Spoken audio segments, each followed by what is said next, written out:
Okay, so I'm sure that all of you guys in North Battleford saw this yesterday.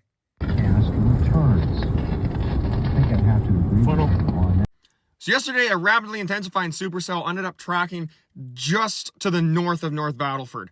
And I want to just kind of talk about what actually ended up happening. The storm itself initiated around 4:30 right here. Now, there were kind of some disorganized thunderstorms in the area at the time, but this storm was the one that really started it going. And immediately you can kind of see those areas kind of like right here where it's getting pulled into the bottom of the storm. That's actually inflow. Now, this right here is actually before it ended up hitting town. It was just on the west side of the Battlefords and it was tracking east. So this is the point where my brain started going, oh, that's not good. That's going to hit the Battlefords.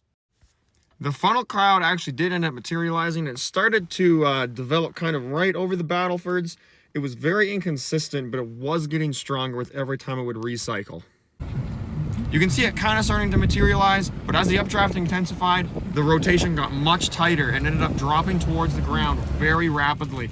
As it passed just to the east of the Battlefords, it likely touched down and actually did damage. What the hell are those idiots going down this road for?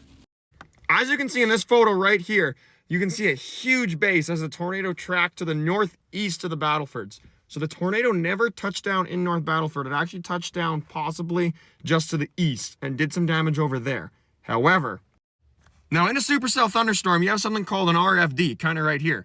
So what it is, it's basically the wind getting sucked into the wall cloud or the inflow going into the tornado. These winds can be very destructive sometimes. That's what North Battleford was hit by.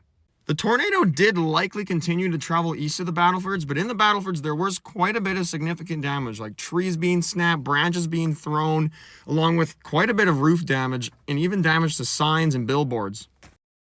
I did continue to track the tornado as it went east with quite a few possible touchdowns, along with quite a bit of reported damage. However, none of that has really been investigated yet, so I am going to wait for confirmation to do a full video about the tornado itself. But that's what happened in the Battlefords.